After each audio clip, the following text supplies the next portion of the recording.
I was flipping burgers on the grill when I saw her marching up my driveway. Linda Cartwright, president of the Oak Ridge HOA and self-appointed queen of the cul-de-sac.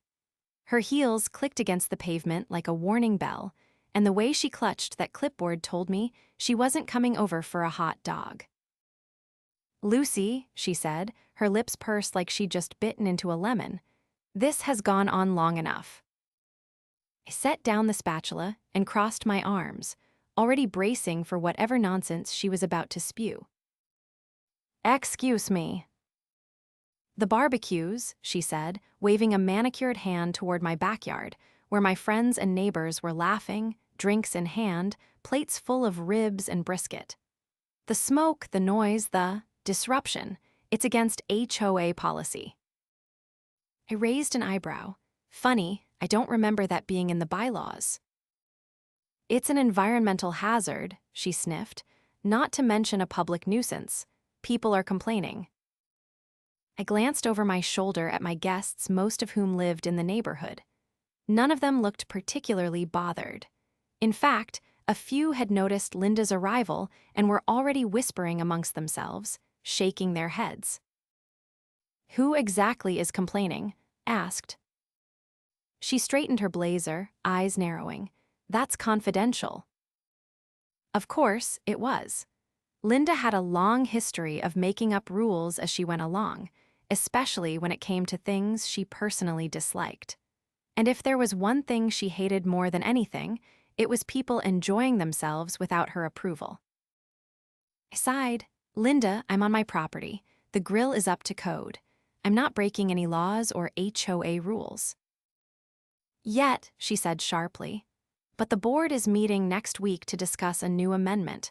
No outdoor grilling, no excessive gatherings, for the good of the community." I stared at her, incredulous. "So, because you don't like the smell of barbecue, you're going to ban it for everyone?" "It's not just me," she snapped, then hesitated. "And it's not just about the smell, there's fire safety to consider, and noise, and—" I held up a hand. "Let me guess, if don't comply, I'll start racking up fines." Linda's lips curled into a tight, victorious smile. "I'm glad we understand each other." Oh, I understood perfectly. Linda thought she could bully me into submission. She thought I'd just roll over and let her take away one of the best things about this neighborhood, our weekend cookouts, where everyone came together, shared food, and forgot about the stresses of the week. She had no idea who she was dealing with. Took a slow sip of my lemonade, letting the ice clink against the glass. Then I smiled. "You're right, Linda, we do understand each other." She blinked at me, momentarily thrown by my calm. "Good, I expect full compliance by next week." I nodded. "Oh, don't worry, I'll have everything ready by then." Linda turned on her heel, satisfied, and strutted back toward her house.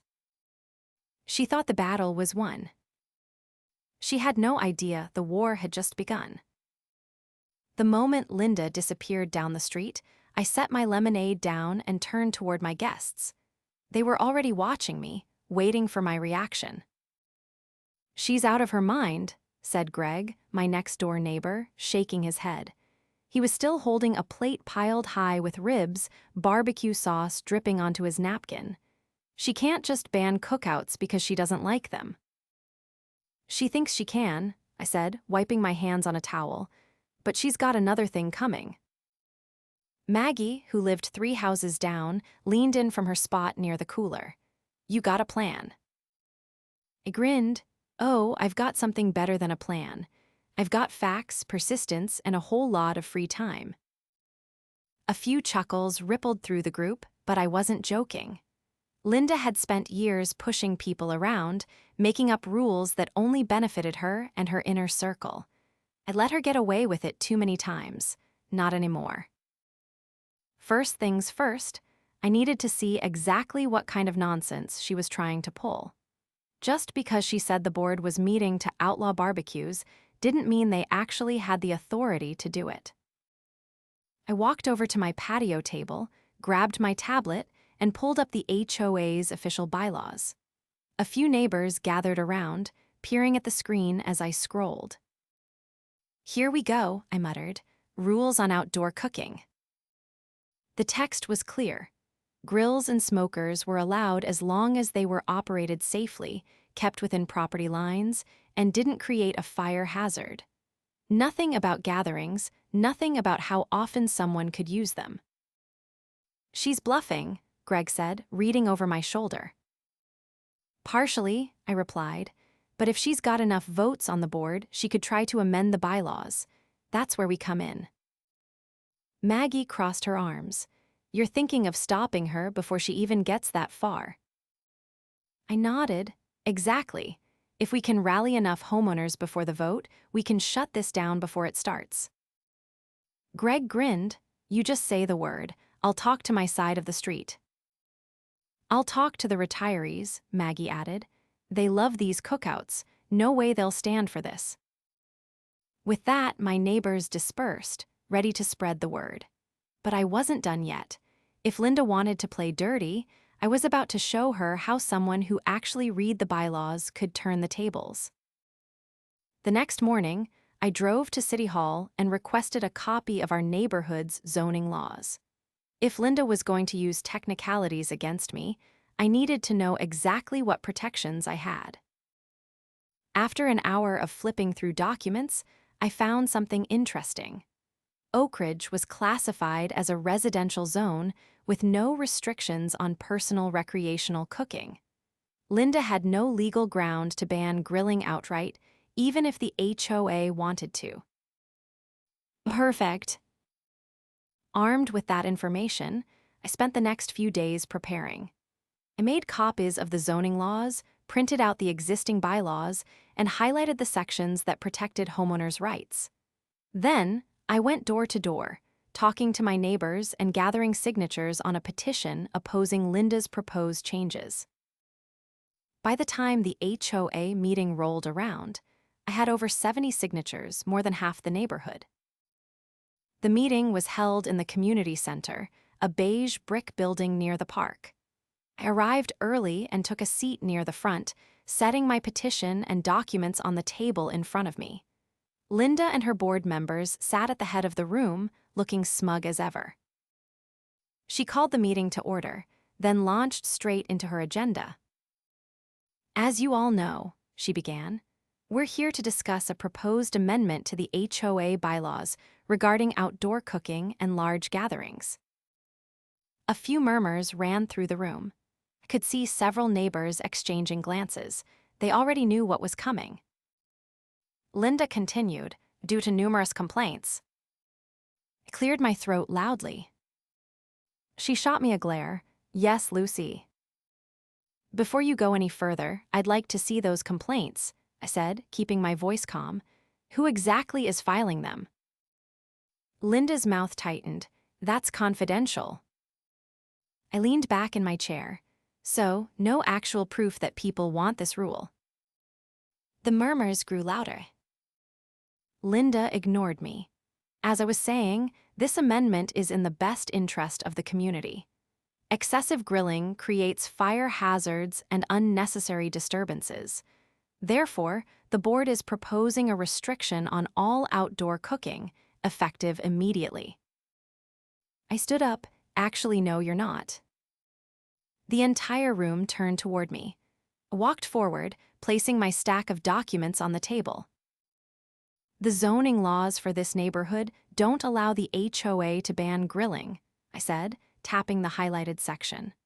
"Furthermore, the existing bylaws already state that outdoor cooking is permitted, provided it's done safely, which it is."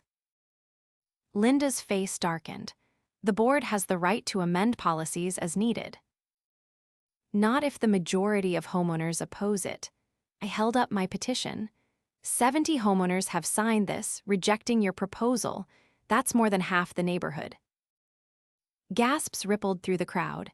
Linda's smug expression faltered.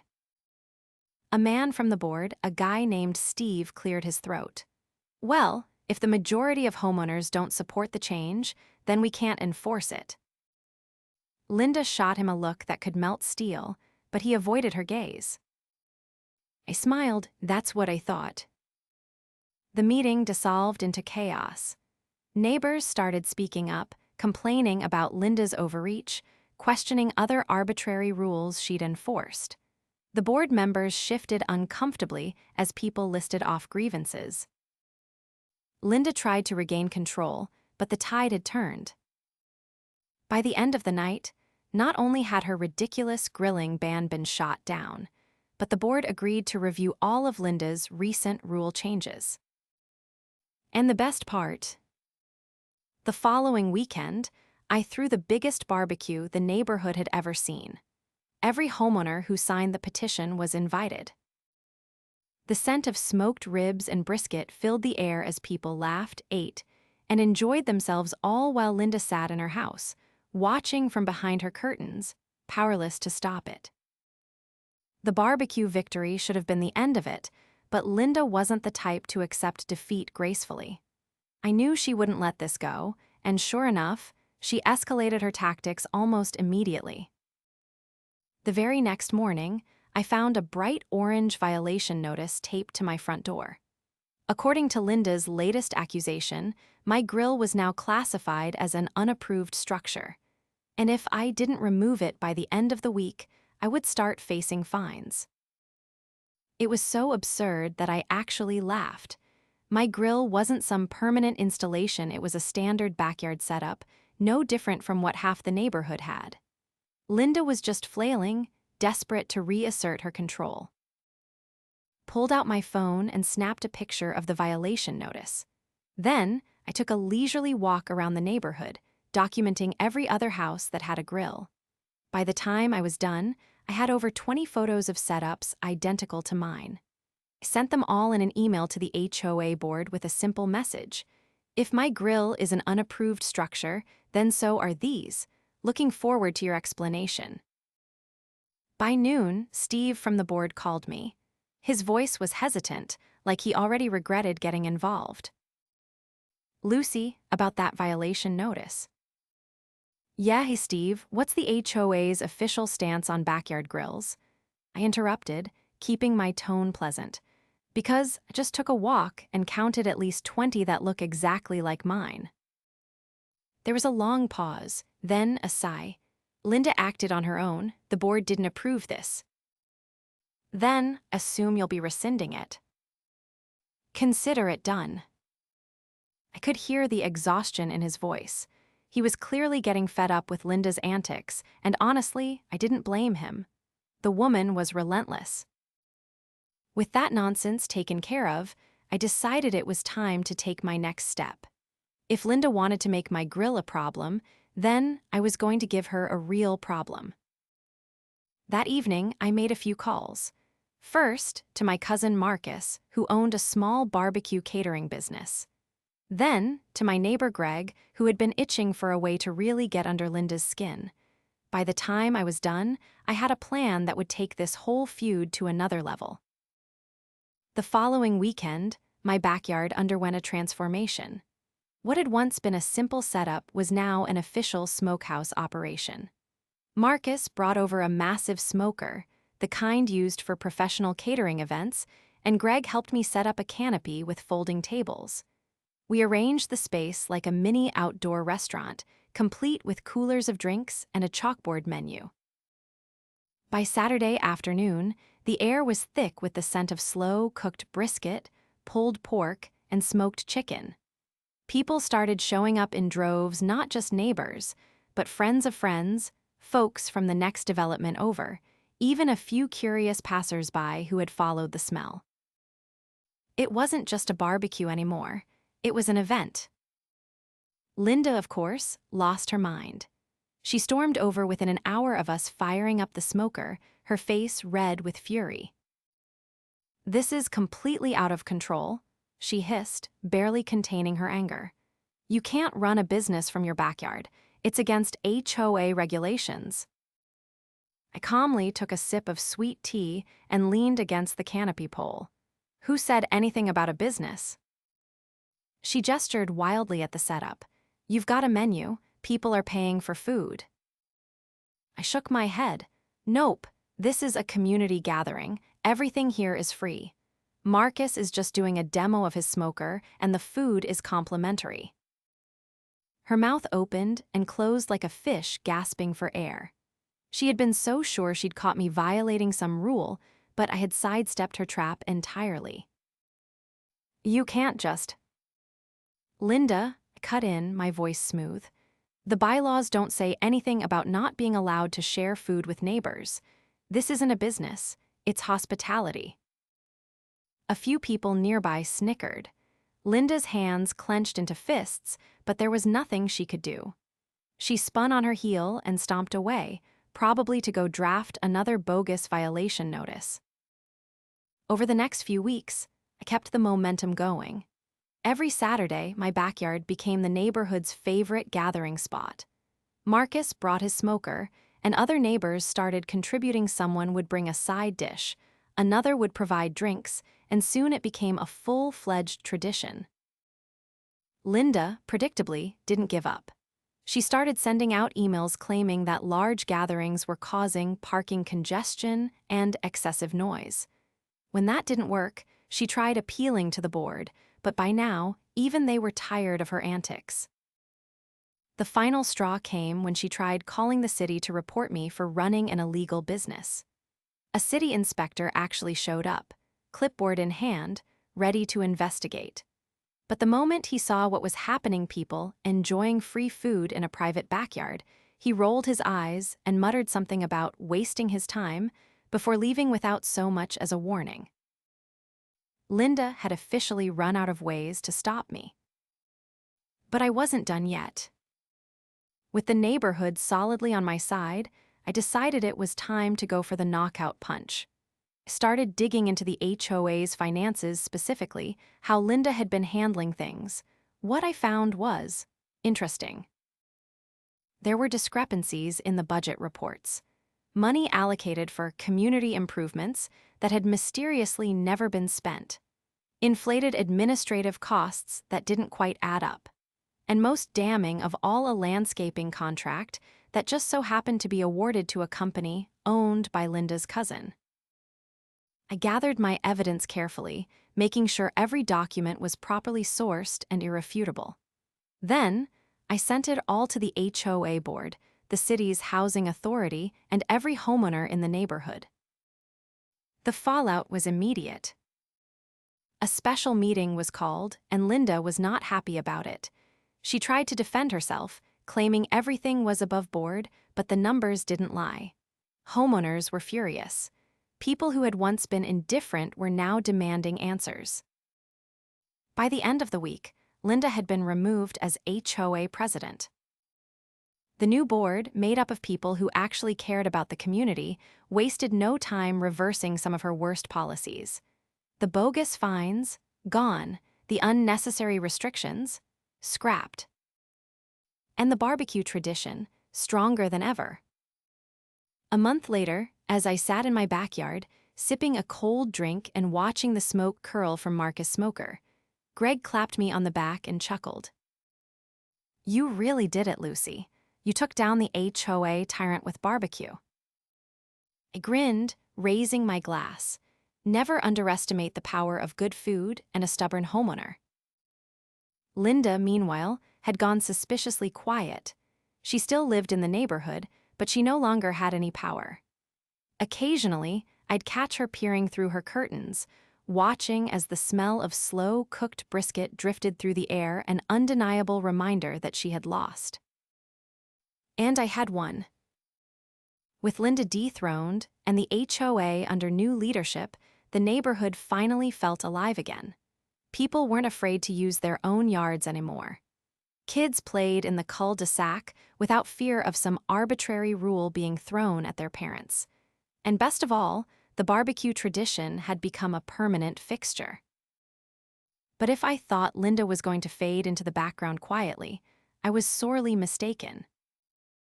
She had lost her title, her influence, and her ability to control the neighborhood, but she wasn't going to let that go without trying to claw back whatever scraps of authority she could. Her tactics became more passive-aggressive, more underhanded.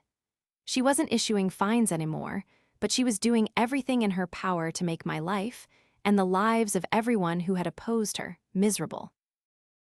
Maggie was the first to notice it. One afternoon, as we were setting up for another weekend gathering, she walked up to me with a concerned expression. She had overheard Linda talking to a few of her remaining allies, the last remnants of her old regime. They were huddled together near the mailboxes, whispering like a bunch of middle school kids plotting some petty revenge. Linda had apparently decided that if she couldn't control the HOA, she would create problems that made it look like the neighborhood was falling apart without her leadership. She was encouraging people to file anonymous complaints about disruptive activities and unsanctioned gatherings. She had even started spreading rumors that property values were dropping because of the constant noise and smoke. It was laughable. Property values were actually increasing, thanks to the HOA no longer being a dictatorship. People felt comfortable upgrading their homes, planting flowers, repainting fences, all the things Linda had once micromanaged into oblivion. Still, I wasn't about to let her nonsense slide. Decided to get ahead of her little smear campaign. I reached out to the local real estate agents, casually asking about home values. When they confirmed that prices were actually rising, I asked if they'd be willing to share that information publicly. A few of them even agreed to come to the next HOA meeting to present real market trends. At the same time, I started documenting everything. If Linda wanted to claim we were disturbing the peace, I was going to make sure there was proof to the contrary. I installed a few discrete noise monitors around my property, logging sound levels throughout the day. I also set up additional security cameras, not just around my house, but with the help of my neighbors, covering multiple angles of the street. The goal wasn't just to protect myself, it was to catch Linda in the act. And sure enough, it worked. One evening, I was reviewing footage when I noticed something odd. Linda and one of her lackeys, a guy named Carl who had always been her most loyal follower, were sneaking around Greg's house. They had a can of spray paint with them. My jaw tightened as I watched Carl tag Greg's fence with graffiti while Linda stood there, arms crossed, nodding in approval.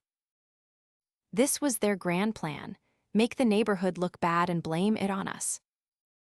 I wasted no time. Copied the footage onto a flash drive, and the next morning, I paid Greg a visit. He was furious, but instead of confronting Linda outright, we decided to let her dig her own grave. Greg reported the vandalism to the HOA board, who took it seriously. With the new leadership in place, they were actually enforcing rules fairly. A community meeting was called to address the issue, and of course, Linda was right there, pretending to be outraged. She stood up, voice dripping with condescension, and lamented how some people were turning the neighborhood into a disaster. She even had the audacity to suggest that it was certain individuals who had been pushing back against HOA regulations that were responsible for the decline in standards. That was my cue. I stood up, flash drive in hand, and walked to the front of the room. The board allowed me to play the footage on the projector, and the room went dead silent as everyone watched Linda and Carl deface Greg's fence in real time. The color drained from Linda's face. Carl actually tried to slip out of the room, but two board members blocked the door. It was over. The HOA board formally banned Linda from attending future meetings unless she was directly summoned for a violation. They also informed her that Greg was within his rights to press charges for vandalism. Carl took the brunt of the legal consequences, but Linda's reputation was completely destroyed. Even her last few supporters abandoned her after that. With Linda out of the picture for good, the neighborhood truly thrived. Our barbecues became bigger and better. Greg even built a dedicated outdoor kitchen, and Marcus started holding grilling workshops for anyone who wanted to learn the art of slow smoking meats. The best part? A few months later, a new family moved into the house right next to Linda's. They were friendly, outgoing, and loved hosting backyard parties complete with live music and a massive grill setup. Linda had spent years trying to erase the joy from this neighborhood. Now, she was stuck in a place where the very thing she hated most had become the heart of the community. And every time I saw her peeking through her curtains, watching yet another barbecue unfold, I knew she understood exactly how thoroughly she had lost. Linda had been thoroughly humiliated, her influence reduced to nothing more than bitter glances from behind her curtains. But while she no longer had the power to bully the neighborhood through official HOA channels, she still found ways to make herself a nuisance. She started small passive-aggressive tactics meant to irritate rather than outright control. The morning after our latest barbecue, I found my trash cans knocked over, their contents strewn across my driveway. A coincidence? Maybe, but then it happened again, and again. At first, I ignored it, but when Greg and Maggie reported similar incidents, I knew it wasn't just random bad luck. Linda was lashing out in the only way she had left. She couldn't fine us, couldn't control us, so she resorted to petty sabotage. I wasn't about to let her get comfortable with that. After a quick trip to the hardware store, I installed motion sensor cameras on my driveway and backyard. I wasn't going to just assume it was her, I wanted undeniable proof, and it didn't take long to get it. 2 nights later, at just past midnight, my phone buzzed with an alert. I opened the live feed and there she was, crouching near my trash bins. She tipped one over with a swift shove, then moved to the next, glancing around like some amateur spy. She was careful, but not careful enough her face was clear as day when she looked up toward the streetlight. I saved the footage, then sent it straight to the HOA board and the local non-emergency police line.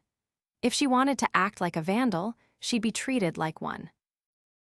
The next morning, a patrol car was parked outside Linda's house, an officer speaking to her on the porch. She waved her hands, arguing, but the officer remained unmoved, nodding toward my house as he showed her something on his tablet, likely the footage I had provided. I wasn't interested in pressing charges, but I made it clear to the board that if it continued, I wouldn't hesitate. Linda must have realized she had no wiggle room left, because after that, the petty antics stopped. But Linda's absence from direct meddling didn't mean the neighborhood was without challenges. With the HOA finally operating fairly, we started uncovering the long-term damage Linda's reign had caused. The landscaping fund had been mismanaged for years, leaving whole sections of the community neglected. The park's playground equipment was in desperate need of repairs. And then, there was the issue of the HOA's emergency reserve funds meant for major repairs or unexpected costs, which had somehow dwindled to nearly nothing.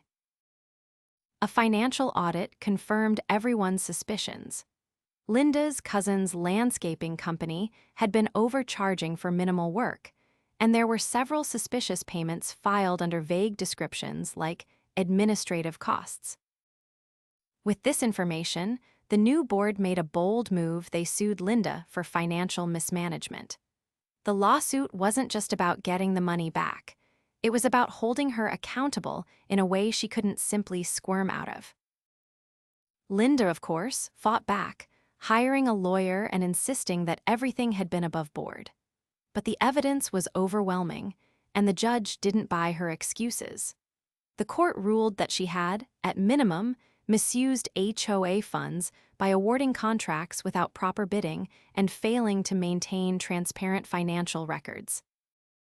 The ruling forced her to repay thousands in misallocated funds, and worse for her, it barred her from ever holding a position on any HOA board again. The neighborhood celebrated not just because Linda had finally been held accountable, but because it marked the beginning of real change. With the recovered funds, we restored the playground, upgraded the landscaping, and even set aside money for future community events. And of course, the barbecues continued stronger than ever. But perhaps the most poetic justice came when Linda, unable to deal with the loss of her power and the growing hostility toward her, put her house up for sale. She lasted another 6 months, during which she became a complete recluse. No more sneaky antics, no more attempts to control the neighborhood. It was as if she had finally accepted that she had lost. The day the moving truck pulled up to her house, I happened to be tending to my smoker, ribs slow cooking over hickory wood. Greg wandered over with a beer, watching as the movers carried out box after box. We didn't say anything for a long moment, just watched as the last remnants of Linda's reign were packed away. Then Greg chuckled. "You think the new owners like barbecue?" I grinned. "They're gonna love it." With Linda gone, the neighborhood settled into a new rhythm, one that wasn't dictated by arbitrary rules and power trips. The HOA, now run by people who actually cared about the community, focused on real improvements instead of pointless restrictions. The playground got its long overdue facelift, the landscaping was finally maintained properly, and for the first time in years, people actually looked forward to HOA meetings instead of dreading them. As for my backyard, it had officially become the heart of the neighborhood. The weekly barbecues had grown into something bigger than I ever expected. What started as a way to push back against Linda's nonsense had transformed into a full-fledged tradition. Every Saturday, families gathered, neighbors mingled, and friends from outside the community dropped by just to be part of it. The smell of slow, cooked brisket and smoked ribs had become a signature of the block, something that brought everyone together. Then, the new neighbors moved in. The house Linda had occupied for years had been on the market for longer than expected, mostly because she had insisted on an outrageous asking price. But after months of sitting empty, it finally sold. We had all speculated about who might move in. Would it be another HOA control freak? Someone who wanted to restore order to the neighborhood? Or maybe, just maybe, someone who would fit right in. The moving truck arrived early on a Thursday morning. I was in my backyard prepping a new batch of dry rub when I heard the unmistakable sounds of furniture being unloaded. The first person I saw stepping out onto the driveway was a man in his late 30s, wearing a well-worn baseball cap and a t-shirt that read, "If you're looking for the smoke, I'm right here." That was a good sign. Greg wandered over from his side of the street, nodding toward the new arrivals. We exchanged a glance, both silently wondering what kind of neighbors we were about to get. Then the man turned toward us, grinned, and called out, "Tell me that's a smoker I'm smelling." Greg chuckled, "It might be." The newcomer walked over, wiping his hands on his jeans. "Name's Daniel. My wife and I just moved in with our twin boys. Been looking for a neighborhood with some life in it, and if I'm not mistaken, I just landed in barbecue heaven." I shook his hand. "Lucy, welcome to Oak Ridge. You like barbecue?" Daniel let out a short laugh. "Like it, run a catering business. Smoked meats are my livelihood." I exchanged a look with Greg. This was too perfect. "Well," I said, "you're in the right place. We've got a bit of a Saturday tradition going." Daniel's grin widened. "You don't say. Mind if I contribute?" That was how the neighborhood gained its newest and most enthusiastic member. Daniel wasted no time getting involved. The very next weekend, he rolled out his own custom-built smoker, a beast of a machine that looked like it could feed an army. He brought homemade sauces, each one carefully crafted and labeled, and within minutes of setting up, he was already swapping recipes with Marcus. The barbecue tradition evolved yet again. What had once been a neighborhood gathering turned into a full-scale community feast. People started bringing more than just side dishes, someone volunteered to handle desserts, another brought homemade drinks, and soon enough, we had the makings of a small festival happening every Saturday. The best part? The HOA, now under reasonable leadership, fully embraced it. They even helped organize a few official events, turning some of our cookouts into block parties with live music and games for kids. The change in atmosphere was undeniable. Of course, not everyone was thrilled. One evening, just as we were wrapping up another successful gathering, a familiar face appeared at the edge of the street. Linda. She wasn't supposed to be here. She had moved to another development across town, one that was rumored to have the kind of rigid HOA structure she loved. Yet, here she was, standing on the sidewalk, arms crossed, watching like a ghost from the past. Greg noticed her first. Well, look who couldn't stay away. I wiped my hands and turned to face her. Linda, didn't think we'd be seeing you again. She didn't step onto the property, just stood there, taking it all in. The tables full of food, the neighbors laughing, the kids playing in the grass. Her expression was unreadable, but there was something in her eyes, something that looked an awful lot like regret. You really turned this place into a spectacle, she said. I shrugged. We turned it into a community. She let out a slow breath, then glanced toward her old house. Daniel's boys were running around the front yard, playing tag with some of the other neighborhood kids. The smoker in his driveway was still letting off wisps of hickory-scented air. Linda didn't say anything for a long moment. Then, without another word, she turned and walked away. Greg watched her go. You think she regrets leaving? I considered it for a moment. I think she regrets losing, but she never would have fit in here, not the way she wanted to. With that, I grabbed a fresh plate of food and sat back down. The night continued, the laughter and conversation never slowing.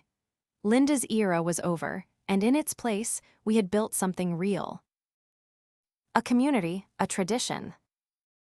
And the best barbecue in town.